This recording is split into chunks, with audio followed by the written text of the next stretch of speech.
J'en rêvais depuis des années. Maintenant, elles existent, les maternelles d'Afrique. On se retrouve pour parler famille, enfants, tous ensemble et dans la bonne humeur. On y va ? Aujourd'hui, aux maternelles d'Afrique, nous irons à votre écoute pour parler d'accouchement. Puis nos enfants de la récré nous raconteront leurs cauchemars. Dans la rubrique de femmes inspirantes, elles l'ont fait, nous recevons Marguerite Aboué. Et enfin, nous terminerons en beauté avec le papaye carité de notre célébrité, Prudence Médou. Mais pour commencer, nous allons répondre à vos questions sur l'alimentation de nos enfants dans Miam Miam.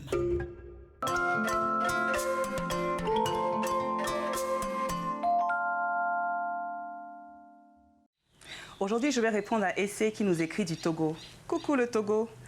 Alors, qu'est-ce qu'elle dit? Angela, au secours, ma fille de 5 ans refuse catégoriquement de manger ses légumes. J'ai tout essayé, que faire? Et c'est là, je vous comprends tellement.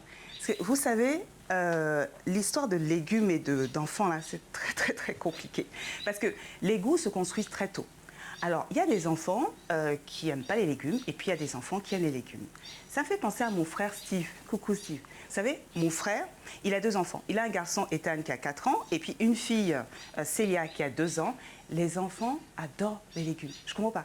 Alors que chez moi, là, mes enfants à moi, en fait, eux, c'est pas compliqué. Si c'est pas jaune ou blanc, faut pas rêver. Donc ils vont manger du riz, ils vont manger de l'igname, ils vont manger des pâtes, ils vont manger des frites. Mais dès qu'on commence à mettre un peu de couleur, vous savez, on va mettre un peu de vert, on va mettre un peu de violet, donc tout ce qui est salade par exemple, la laitue, les aubergines, faut même pas rêver. Et même quand on leur propose un plat de pâtes avec un petit peu de persil dedans là, vous voyez, non, ça devient très sportif. Du coup, je ne sais pas s'il y a une recette miracle. Je pense qu'il faut que ça soit bon. Et quand je pense bon, je pense à ma belle-mère. Vous savez, ma belle-mère, c'est une excellente cuisinière. Ce qui est super avec elle, c'est que quand j'envoie mes enfants, eh bien, en fait, déjà, comme elle a des problèmes de cholestérol, elle fait super attention à ce qu'elle prépare. Vous voyez, donc ça va toujours être super équilibré. Il ne va pas y avoir beaucoup de sel, pas beaucoup de gras, beaucoup de légumes. Et elle va les accompagner au marché. Et donc quand ils vont aller au marché, ils vont pouvoir toucher les légumes, ils vont pouvoir regarder la couleur, la forme, ils vont pouvoir sentir. Vous voyez, ils vont pouvoir discuter avec le vendeur au marché. Et du coup, quand ils vont rentrer à la maison, elle les accompagne directement dans la cuisine. Elle va leur faire participer à l'élaboration de la recette. Quand ils sont prêts à manger, ils n'ont qu'une seule envie, c'est de manger les légumes. Ils ne se posent pas des questions si est-ce que c'est bon, c'est pas bon, ils mangent. Et puis en plus, c'est super bon. Moi, chaque fois que je vais manger chez ma belle-mère, c'est super bon, quoi.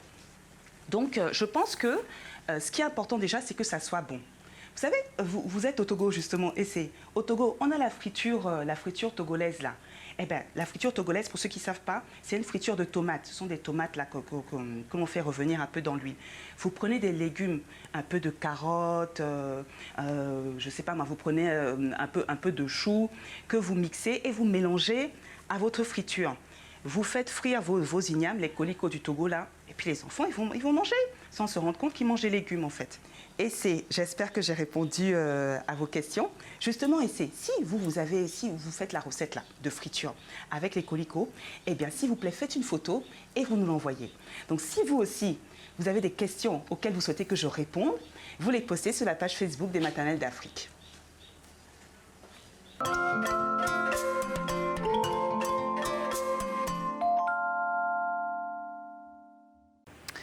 Alors, pendant les 9 mois de grossesse, on a le temps de visualiser, rêver, préparer, budgéter son accouchement. Et puis, certaines fois, il ne se passe pas comme prévu. Donc aujourd'hui, on va recevoir Ghislaine qui a une expérience bien particulière avec son accouchement, qu'elle va nous raconter tout à l'heure. Bonjour Angela. Bonjour Ghislaine, bienvenue. Merci beaucoup.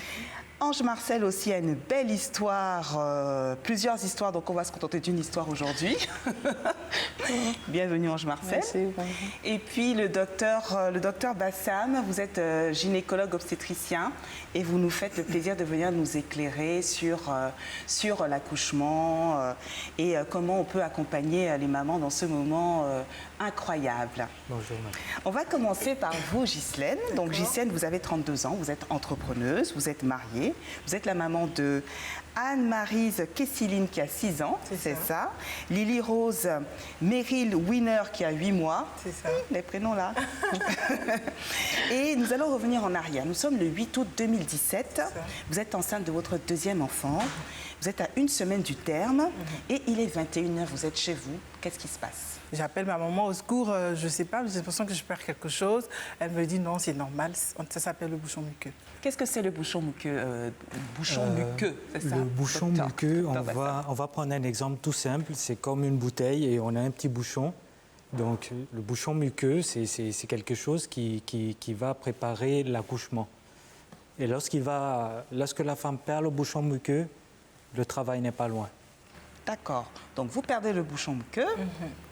Alors je perds le bouchon muqueux, mais je commence les contractions commencent à, on va dire, s'accélérer. Et là, j'en peux plus, autour de 23 heures. Mais écoutez, j'ai dit, ah non, je ne tiens plus, allons à l'hôpital. D'accord. Et on arrive à la clinique qui n'est pas loin de la maison. On trouve les sages-femmes qui nous disent, non, mais vous êtes à 2 doigts, madame, donc il faut retourner à la maison. Et vous allez patienter un peu et tout. J'ai dit, bon, d'accord, il fallait que je patiente. Attendez, 2 doigts. Vous êtes à 2 doigts. 2 doigts, c'est quoi 2 doigts en fait, docteur Bassam? Qu'est-ce que c'est? Le travail, ça se déroule en 3 étapes. La phase de latence, il y a la phase active et la phase d'expulsion. À la phase de latence, là, on dit on est à 2 doigts, ça veut dire que c'est un faux travail. La sage-femme, effectivement, peut vous dire, madame, retournez à la maison. Lorsque vous aurez plus de contractions, vous revenez à la clinique. D'accord. Et une fois que vraiment le travail s'est déclenché, après les 2 doigts, puisqu'on rentre après, on dit 2 doigts, 3 cm, 4 cm, jusqu'à 10 cm, qui est la dilatation complète. Et lorsque vous êtes effectivement à 3 cm, la sage-femme va vous installer dans une salle de travail. Lorsque c'est la première fois que la femme va accoucher, le travail prend plus de temps. Donc, pour passer de 3 cm à 10 cm, il nous faut à peu près 8 heures de travail. D'accord. Si c'est une femme qui a déjà accouché, là, c'est plus rapide. C'est 2 heures et demie, à peu près 3 heures et demie, pour qu'elle arrive à dilatation complète. D'accord. Mais on va revenir à votre histoire tout à l'heure, Ghislaine. J'aimerais bien qu'on discute un petit peu avec Ange Marcel. Vous êtes co-gérante d'école maternelle, c'est ça? C'est d'école primaire? École primaire. N'hésitez pas à me dire si je dis des bêtises. Hein. Vous avez 33 ans, oui. Vous êtes mariée, vous êtes la maman de Meira Anaïs qui a 5 ans, de Uriel Noël. Uriel. Uriel Noël. Noah. Ah, et Noah. Uriel Noah, qui a 1 an. Ouais. On va faire bientôt une émission sur les prénoms. Je pense que c'est nécessaire. Et vous êtes actuellement enceinte de votre 3e. C'est un garçon, une fille? Une fille. Alors, vous êtes venu nous parler de votre 2e accouchement. Comment ça s'est passé? Déjà, je crois que le bébé était une surprise. Oui, une surprise. La grossesse était une surprise et la grossesse s'est vraiment bien passée. Mais à la fin, le médecin a vu que le bébé était trop... Donc cela nécessitait une césarienne. Il avait le 12 circulaire du cordon. Ah, alors qu'est-ce que c'est? Quoi? Circulaire? Du cordon. Le circulaire du cordon. Oui. Je vais vous donner le bébé Tout à fait. et vous allez expliquer, vous allez nous montrer. Donc, au 7e mois, oui. Donc, la tête de l'enfant va se présenter dans le bassin de la femme. Donc, il y aura une rotation. Souvent, quand il y a le cordon, il arrive que la tête empomme le cordon et descend. Et donc, ça entoure le cou du bébé. C'est ce qu'on appelle un circulaire du cordon. Et à ce moment-là, donc, qu'est-ce qui se passe au niveau des médecins? À ce moment-là, le médecin pose son indication de césarienne. Parce que des fois, qu'est-ce qui se passe? Étant donné que le cordon est autour du cou du bébé et qu'il y aura une descente, c'est-à-dire que le cordon va tirer, parce que le cordon il est accroché au placenta, le placenta il ne bouge pas, alors que le bébé va tirer et ça va entraîner une élongation du cordon qui va serrer de plus en plus sur le cou du bébé. et entraîne une souffrance fœtale. Et donc, si je reviens à vous, parce que vous n'avez pas de problème de doigts, quoi. Vous, c'était programmé, voilà, césarienne.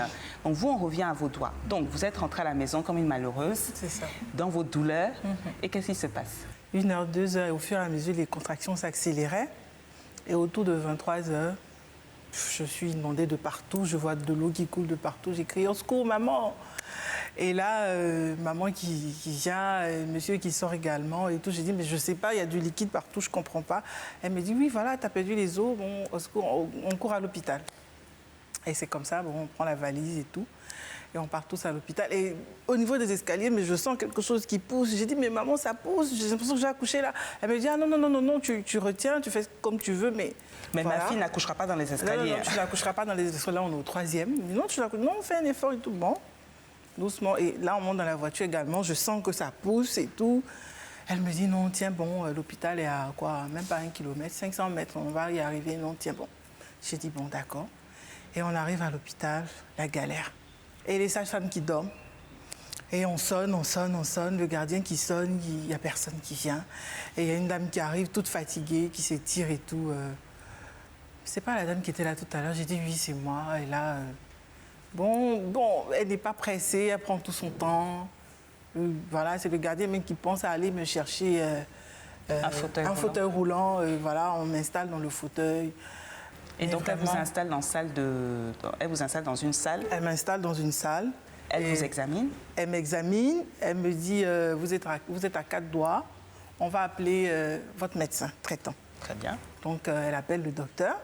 Et qui, lui, on va dire, en chemin. Et pendant ce temps, j'ai mal, je crie de partout. Donc justement, docteur Bassam, dans ces moments-là, quand on arrive comme ça à l'hôpital, à la clinique, on est vulnérable, on a mal, c'est horrible. Comment est-ce qu'on peut être accompagné? Quelles sont les solutions pour anticiper justement le cas de Ghislaine? Au fait, il faudrait qu'on prenne plus soin de la femme qui vient pour accoucher. Parce que déjà, pour elle, c'est l'inconnu. Elle arrive dans un endroit et puis bon, c'est une clinique qu'elle ne connaît pas très bien.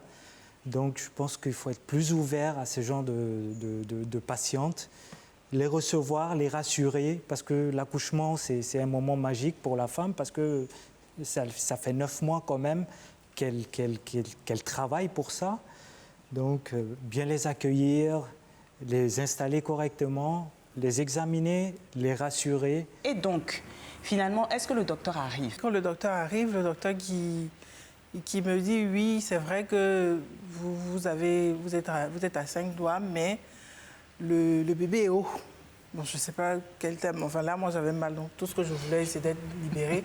Il me dit non, vous avez le ventre qui est trop haut et tout. Donc là, je ne peux pas prendre de risque. Je pense qu'on va vous césariser. Donc pour ceux qui ne le savent pas, donc l'accouchement par césarienne coûte forcément beaucoup plus cher que l'accouchement par voie basse, tout simplement parce qu'il est beaucoup plus technique.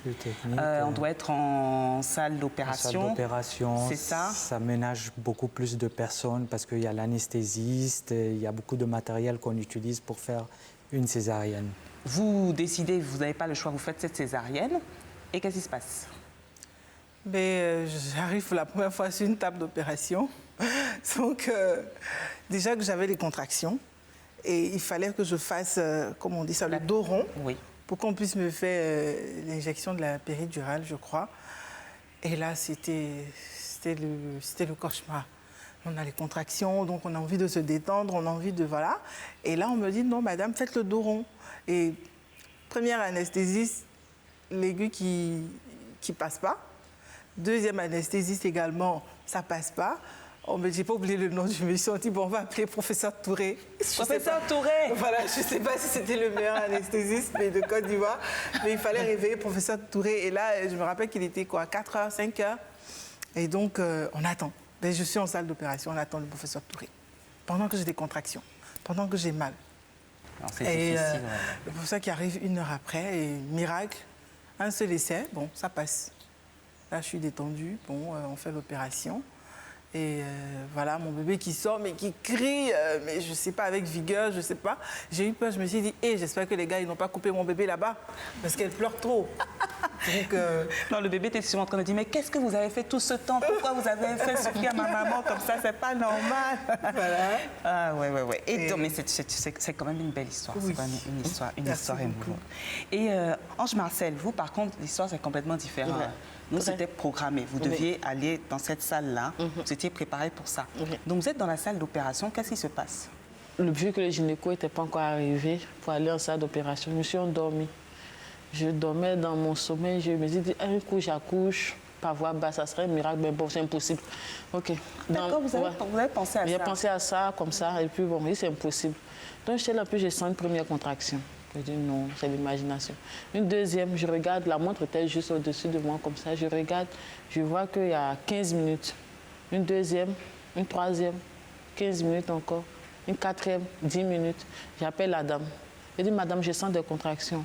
Elle dit non, que bon, il espèce la sonde, laisse. Je dis, ok. Après, elle dit non, madame, j'ai mal. J'écris maintenant. J'ai dit, madame, j'ai mal. Et elle vient, elle dit, bon, elle enlève la sonde, elle regarde, elle enlève la sonde, elle regarde, t'as 6 doigts. Aïe. Donc elle dit, là, tu vas accoucher par voie basse. Aïe. J'ai dit, gloire à Dieu, mais j'avais très mal. Très mal. Là, elle appelle le gynéco qui est toujours bloqué dans les embouteillages. Donc, elle décide tout de suite de me faire accoucher. J'étais vraiment contente. Malgré la douleur, j'étais contente. Je criais, elle dit non, ne crie pas. Sinon, au moment de pousser, tu n'auras plus de force. Mais respire plutôt comme un chien. Là. Comment les chiens respirent? Ah, d'accord. Ouais. Oui, tout à fait. Ouais. Ça permet d'oxygéner le bébé pendant l'accouchement. Parce que quand il y a une contraction utérine, l'utérus se durcit, donc empêche les échanges gazeux entre la mère et l'enfant. Donc pendant cette période, le fœtus n'est pas alimenté en oxygène. Donc le fait de faire une hyperventilation au moment du repos, lorsque la contraction disparaît, beaucoup d'oxygène arrive au bébé et l'accouchement est plus facile pour le bébé et pour la maman. Et pour la maman. D'accord. Donc, du coup, vous faites la Ouais, mais respiration du malgré chien. ça, souvent j'oublie le chien, puis j'écris en femme africaine. donc après ça, bon, elles ont vu maintenant que c'était l'accouchement normal, elles ont commencé à tout débrancher pour me placer les ballons pour l'accouchement normal. Bon, le temps de préparer, prendre les trucs, mettre en bas pour la paix des os, tout et tout. Je sens quelque chose descendre. Elles ont Non. pas percé, hein, Non, la elles n'ont poche. pas percé. Au fait, elles se préparaient. Oui. Elles se préparaient, elles n'ont pas préparé la salle. Le temps de se retourner. Voilà, le temps de sortir. Moi, j'ai senti un truc en bas. Madame, puis je crie. J'ai dit, madame, quelque chose qui sort. Elle dit, attends, ne pousse pas. Elle dit, mais je ne pousse pas, il vient tout seul. Elle dit, non, ne pousse pas. Donc, elle vient voir l'enfant qui est là, la poche d'eau qui forme une bulle juste à l'entrée. Non, mais ne pousse pas, mais le truc en bas de moi. Elle me dit, tu peux pousser maintenant. Un coup. Il est sorti. Et l'enfant est sorti Ouais, elle a la poche. dans sa poche. Oui, ils l'ont Tranquille, déposé. frais. Ouais, ils l'ont déposé dans le vase, ils l'ont mis sur la c'est table. magnifique, ça. Ils ont déchiré, ils l'ont enlevé. Donc ça, c'était maman. Tu ne voulais pas accoucher par césarienne, voilà maman. C'est pas beau. Ouais, c'était un cadeau. C'est extraordinaire. Ouais, cadeau. Docteur, est-ce que ça arrive souvent, ça? Oui, parce que en général, ça doit être une patiente qui a été bien préparée, qui devait être préparée pour l'accouchement, soit la césarienne. Donc, la patiente arrive dans un esprit apaisé et s'attend à tout. Et effectivement, elle a eu des contractions, pratiquement, elle ne ressentait pas. C'est ce que je dis toujours aux patientes, c'est psychologique, les contractions, parce que les contractions n'ont pas été définies vraiment comme une douleur. Il y a des femmes qui n'ont aucune douleur pour l'accouchement. Excusez-moi, pause. Vous avez déjà eu des contractions? On reprend. Au fait, ce que je dis, c'est psychologique, madame. On vous prépare, parce que c'est très important, la préparation à l'accouchement, que ce soit par césarienne, que ce soit par voie basse. Au fait, on a peur de l'inconnu. Quand vous allez dans le noir, si vous n'avez pas une torche, vous avez peur. Mais lorsqu'on vous dit que non, vous allez passer par ces étapes, vous êtes moins effrayé et vous êtes plus rassuré quand vous partez en salle d'accouchement. Et ce n'est plus un supplice pour la femme, c'est agréable, surtout qu'elle est préparée, elle est mise en condition. Et normalement, dans ces cas, en général, les accouchements se passent très bien. De toute façon, bonne ou mauvaise expérience, le plus important, c'est une fois que l'enfant est arrivé, il faut savoir que c'est un contrat à durée indéterminée. C'est le premier jour du reste de notre vie. Effectivement, la délivrance au moment d'accouchement doit être accompagnée. On doit être accompagné par nos proches, par le personnel médical. Effectivement, donc là, on a le docteur Bassam. On sait qu'il y a de très bons praticiens en Afrique subsaharienne. C'est vraiment important. Et puis, pour ceux qui n'ont pas encore vécu ce moment, sachez que, une fois que l'enfant arrive, le monde change pour nous. Eh bien, je vais vous remercier, Ghislaine et Ange Marcel. Merci d'être venus nous voir dans la maison des maternelles. Et puis, j'espère que vous nous reviendrez nous voir bientôt. Okay. Et docteur Bassam, merci infiniment pour ces réponses précises. Nous avons besoin de précision dans les maternelles d'Afrique. Vous pouvez bien sûr réagir aux témoignages de Ange Marcel et Ghislaine sur la page Facebook des maternelles d'Afrique. Alors maintenant, suivez-moi pour retrouver Marguerite Aboué. Vous connaissez Aya de Yopougon, le commissaire Kwame, C'est la vie. Elle nous a fait le plaisir de venir nous visiter au maternelles d'Afrique. Mais tout de suite, la récré. Mon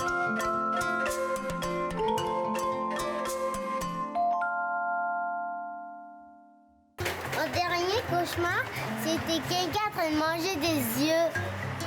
C'est quelqu'un qui a les yeux d'un chat et qui veut me manger.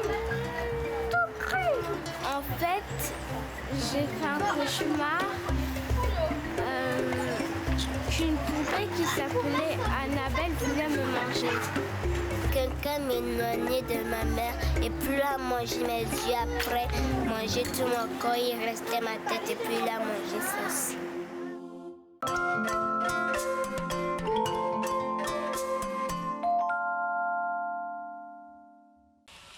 Marguerite Aboué. C'est un plaisir de vous recevoir au maternelles d'Afrique. Marguerite, c'est la vie. On a regardé jusqu'à fatiguer. Saison 1, saison 2. Ah, vraiment. Donc, la série, elle a lieu dans un centre de santé. Oui. Et il y a des femmes qui viennent accoucher. Oui. Et elles rencontrent des personnages hauts en couleur. Oui. Comment va Assitan? Elle a tellement de succès C'est vrai? que lorsqu'elle se promène dans les rues à Dakar, il y a des femmes enceintes qui l'arrêtent et qui lui disent « Ah, c'est donc je veux que ce soit toi qui m'accouche, je vais aller au centre de santé Ratanga. » Donc, elle va très, très bien. Assitan, c'est une sage-femme ou c'est une infirmière? C'est une sage-femme. C'est une sage-femme. C'est la gentille sage-femme. La gentille sage-femme, parce qu'il y a l'autre là. Comment elle s'appelle l'autre? Corsa. Yeah, Corsa. Comment elle va? Elle va bien aussi. Ce qui est drôle, c'est qu'elle nous racontait que son entourage lui demandait « Mais pourquoi est-ce que tu joues cette sage-femme méchante alors que tu n'es pas méchante ?» Et elle leur explique que c'est son rôle et que c'est important pour elle de montrer ce genre de sage-femme parce qu'elles existent. Et si cela peut changer le comportement, enfin leur comportement, grâce à C'est la vie. Marguerite, vous me faites plaisir parce que tout à l'heure, justement, on a reçu 2 témoins, dont une qui avait une expérience un peu désagréable avec une sage-femme. Donc déjà, c'est super que vous utilisiez donc les séries, la fiction, pour faire passer des messages. Mais je sais que vous êtes maman. Vous êtes maman, vous avez un garçon, Oui. Il est préadolescent, c'est ça? Oui, il a 11 ans. Il a 11 ans. Oui. Donc, comment il s'appelle? Jules. Jules. Mais il a un prénom ivoirien, c'est Anoumon. Mais il préfère Jules, il préfère Anoumon. Non, mais quand on lui demande comment il s'appelle, il cite tous ses prénoms. Jules Anoumon. C'est vrai? Il n'a aucun souci avec ça. C'est excellent. Donc, Jules, est-ce qu'il regarde C'est la vie? Jules regarde C'est la vie, il regarde le Rush, l'histoire, parce que moi je travaille chez moi, donc, et il a un avis assez critique. Excellent. Donc, C'est la vie est diffusée sur TV5 Monde, Oui. hein, donc, comme les maternelles d'Afrique. Et vous avez commencé par la bande dessinée. Donc, on vous connaît pour Aya de Yopougon, pour Akissi, Bienvenue, le commissaire Kwame. Ça, il y en a peut-être d'autres que j'ai oubliés. Tergaté, mon western africain. Excellent, un western africain, j'ai hâte de lire ça. Et donc, Jules, est-ce qu'il lit vos BD ou qu'est-ce qu'il aime lire? Jules, il lit mes BD, il lit de tout. Là, il a commencé la collection de Chérub. Ce sont des romans qui font au moins 300 pages. Et comme il dessine très bien, Et donc, on a un projet de bande dessinée pour enfants ensemble. Il va faire les dessins et moi, je vais faire les C'est excellent, ça, Marguerite. Moi, j'aimerais bien faire pareil, travailler avec mes enfants, ce serait trop bien. Marguerite Aboué, merci beaucoup. Merci, Angela. Merci d'être venue au Maternelle d'Afrique et puis à très bientôt. À très bientôt. Merci.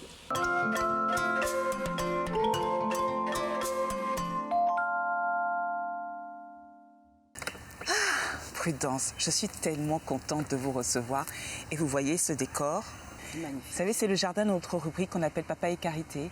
On va parler beauté, on va parler bien-être, on va parler des choses qui nous plaisent, nous les femmes. Et puis, on va parler cheveux aussi aujourd'hui. Je suis bien passée pour parler de cheveux. Vous savez que moi, j'ai abandonné il y a quelques années. J'ai eu une petite période d'errance capillaire quand j'ai eu ma fille. Vous savez que les moments entre filles... D'ailleurs, vous avez une fille? Oui, j'ai une fille de 4 ans. Elle a 4 ans. Mais ceci dit, vous êtes très très belle comme ça, avec ces cheveux courts. C'est gentil, Vraiment. moi. Je me plais comme ça. Et justement, j'ai cru comprendre que vous utilisiez de l'ail avec Oui. votre fille pour ses cheveux. Oui, oui. Comment C'est vous étrange, faites hein. Comment vous faites pour qu'elle supporte? Bah écoutez, c'est tout simple. Ma fille, quand elle est née, vous savez, souvent les enfants perdent les cheveux à l'arrière de la tête. Et à force de dormir sur le dos. Et donc ma fille, du coup, perdait ses cheveux et je savais plus quoi faire. Et j'ai une amie qui m'a dit, tu devrais utiliser de l'ail. De l'ail pour les cheveux. C'est bizarre. Hein. Comment je peux utiliser de l'ail pour les cheveux avec l'odeur, tout ça. Et au fait, la technique est toute simple.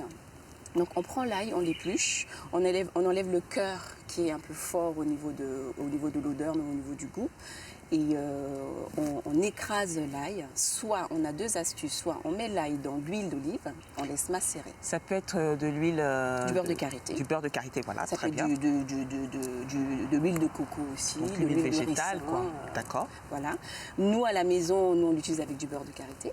Donc, on écrase l'ail, je mélange avec le beurre de karité, je laisse 2 jours dans un petit coin à la maison, histoire de laisser macérer un petit peu. D'accord. Et là, on l'applique sur tout le contour des cheveux. Et donc, comment vous faites? C'est quoi? C'est par des mouvements circulaires? Voilà, c'est un quoi? petit massage. Le D'accord. petit massage pendant tout le long. Le D'accord. fait, au fait, de frictionner les cheveux avec l'ail, ça va stimuler le flux sanguin. Exactement. D'accord. Et là, donc, du coup, ça favorise les pousses des cheveux. C'est aussi simple que ça. Excellent. Merci, notre chère centrafricaine Prudence, pour cette astuce aillée. Revenez nous voir au maternel quand vous le souhaitez. C'était vraiment un plaisir. Vous êtes ici chez vous. Merci beaucoup. Sentiment partagé, vraiment.